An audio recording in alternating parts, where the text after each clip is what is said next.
Problems of 2020, right? Yeah. Happens. Now I can't see her. Yeah, me neither. It's a black screen. We'll get her back.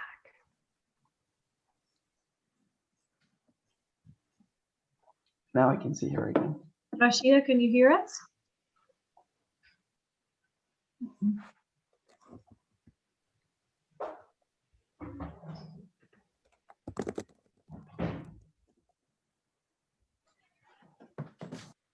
No. Okay, I just messaged her if she can hear us. She cannot.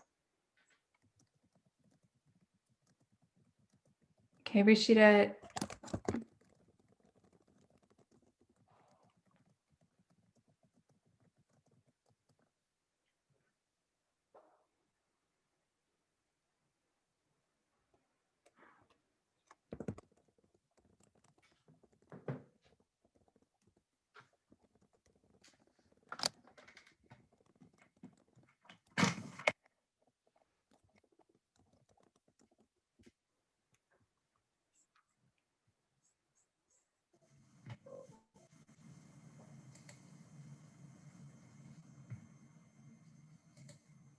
For those of us who are joining us, we're setting up a few technical details and we'll start in a few minutes.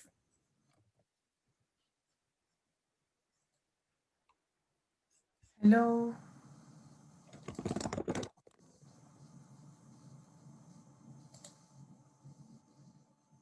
I think I heard you, Rachida. Is it possible? Yeah. So I've just messaged her letting her know that we can hear her.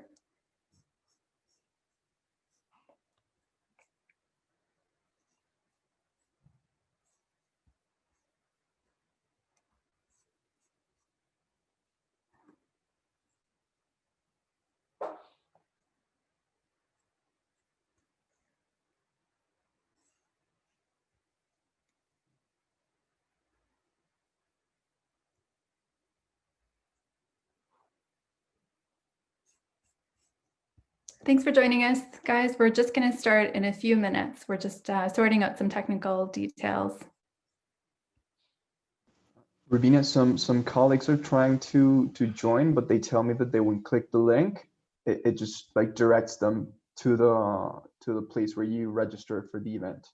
Okay, I will send you the link that you can use, I believe, to get in to this chat.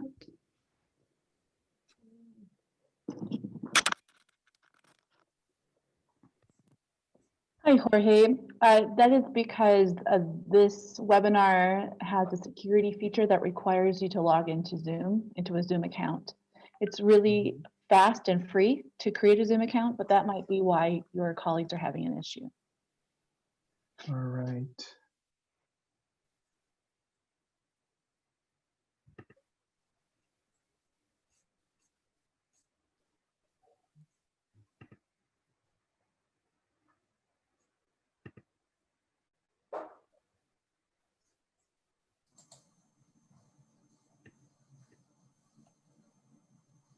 And in the meantime, Rashida, can you try to speak again to see if that'll work?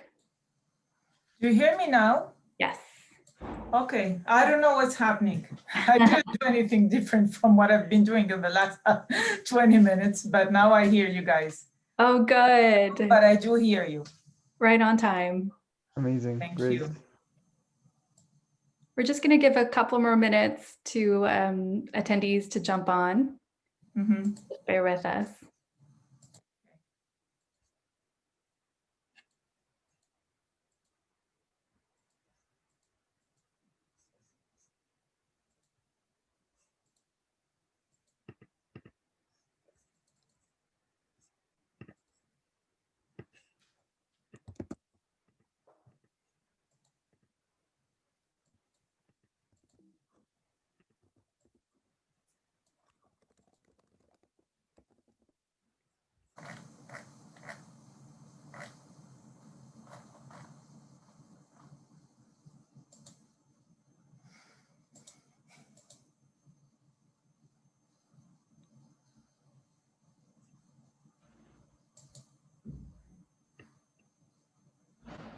Okay, so welcome to those who are joining us. We're just starting in a couple of minutes, maybe one more minute, then we'll get started.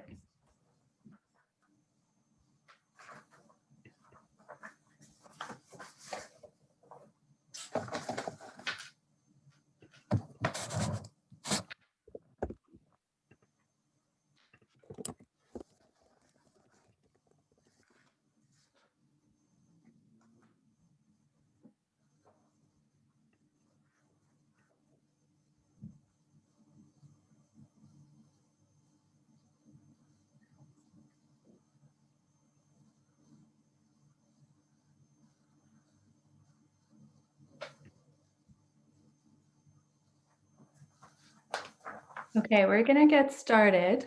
For those who have joined us, thank you so much. And we're sending some links around for those who haven't been able to connect yet to jump in to this talk. So let's get on in here. So hi, everyone. Welcome to the 14th Annual Social Responsibility Forum. My name is Rubina Singh, and I am a coordinator of IE Net Impact Club. And my name is Ana Maria de la Espriella, and I'm a coordinator of the Net Impact Club as well. Our theme this year explores how all of us can reimagine capitalism to create a more just and sustainable world. That's why we've invited this panel of experts in socioeconomic inclusion to share their insights with us today. So while we hear from our panelists, please ask your questions in the chat. We'll do a Q&A at the end of the discussion around 7 o'clock. So now it's my honor to introduce our speakers. Rashida is a chair and associate professor at IE Business School. Rashida is a member of high-level expert groups and advisory boards on social entrepreneurship. Jorge is an associate at Instiglio. He is a specialist in results-based financing and performance management for social interventions. Jorge is passionate about education, employment, and political aspects of policymaking. And Vivian is a youth delegate of Spain to the Congress of the Council of Europe as part of the Rejuvenating Politics Initiative. She is on her path to specializing in security, development, and democratization of the Sahel. She's a researcher, manager, and CEO of La Porta de Africa and an apprentice at the Ashoka Foundation. So welcome to all panelists and welcome attendees. So we're going to jump into our first question, which is just general. We're going to put it out there to all three of our panelists. How do markets create socioeconomic inequalities, and what can be done to help mitigate this effect, especially for fast-growing countries? And in relation to this question, is modern capitalism broken? How so, or why not? Well, maybe I can start off with this question then, especially from the academic standpoint. What is interesting is that, let's say that your question before 2008 wasn't even a question that you might receive from students or any type of thinkers, at least that those that are involved in business or that are teaching in business school or students going to business schools, because the assumption is that capitalism is essentially a good thing.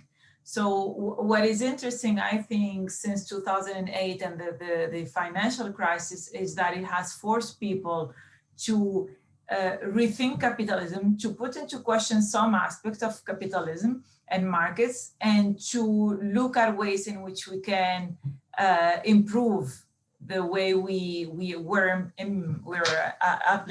applying capitalism. So I would say that the answer to your question is not neither positive 100% nor negative 100%. I think that the relationship between market and inequality in general is a contradictory one.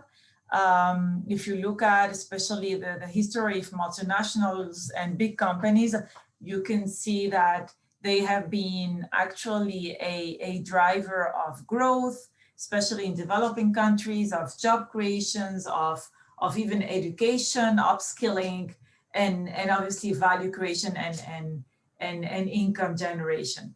But at the same time, we know of a lot of examples of sometimes the same organization that have while they were creating that value, we're destroying our other type of value in terms of, for example, being responsible for pollution, being responsible for inequality through a gap in salaries, a gap in skilling, and a gap in offering opportunities to different type of people. So in that sense, I think that what is interesting from what is happening is that it's not about trying to cast to cast businesses as contribution to all negative things and non-positive one, but to think under what conditions we can really make of markets and companies a driver of positive impact and contribution to reducing inequality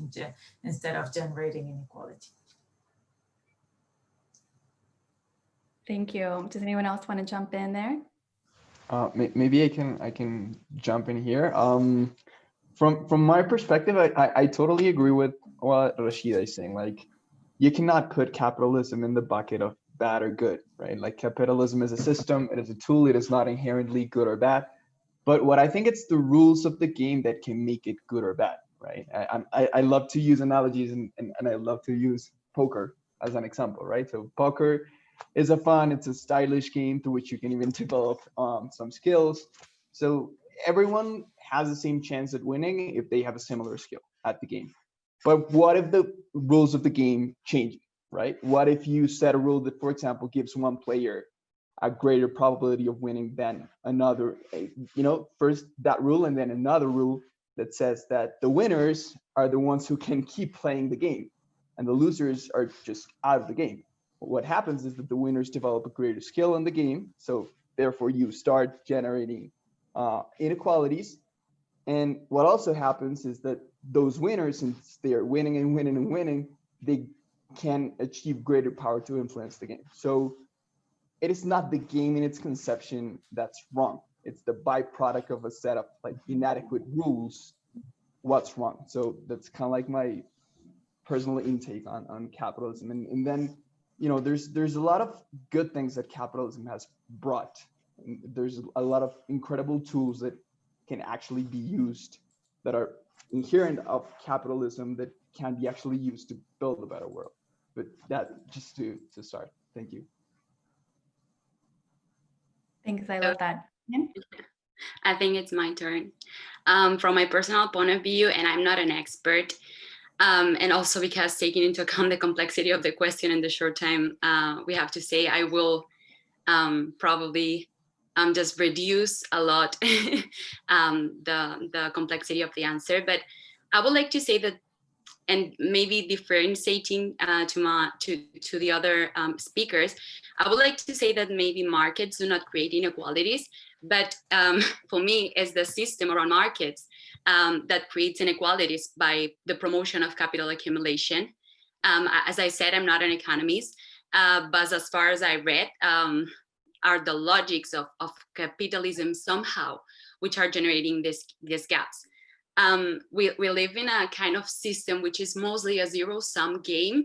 And some cases, of course, there are win-win, and we have seen a lot of efforts from part of businesses, foundations, and other institutions, also political institutions, to generate an equilibrium and to reduce the inequalities. But actually, it is a game, as was saying Jorge, that where you have to play hard, or otherwise you can lose. Without capital accumulation and competition and trying to have more and more, we cannot win this game. And for me, like, this is the thing, and I would keep repeating, like, capital accumulation doesn't put limits to growth somehow. So here for me is the fundamental question: where are the limits of growth? I would like to make a comparison maybe with the climate crisis, and that because we don't see this only from a social inequality perspective, but also to this, because when we think about how to mitigate the effects of economic inequalities, or in this case, the effects of climate crisis, we sometimes think that we have to adapt and try to move little pieces of what we are doing to reduce the bad effects, but concretely to the climate crisis. And I think that it's extendable to the huge issue of inequalities, is that we actually have to rethink our relationship with nature. We have to really rethink the system of relations we are having that are at this point creating this inequalities. We know that this is a long process, and when we think about how can we do for mitigating these effects, is that we have to generate kind of virtuous cycles that can change a little bit our environment. From my point of view, capitalism is not broken, it's functioning. The thing is that after crisis, after the recent crisis, we have seen these gaps, and also because the system in where we are living has lost this economic hegemony, somehow or is losing this economic hegemony in front of other potencies such as China or Asian countries, and thus we see our capital reduced. I would like to point Thomas Piketty, who actually states that the problematic is this. Yeah, I think that more or less this is what I can say. Yeah, thank you. And what I'm hearing across all three of you is that capitalism itself is not something that we can say is binary, good or bad. It's a system, and we've seen byproducts of that system that are maybe not as helpful. So now we're in a reiteration phase of trying to figure out, okay, what's working, what's not working. And you've mentioned markets, but I really wonder, are the markets accessible to everyone? Are all of the players, even on the game board, can everyone even participate, especially when we talk about small and micro enterprises?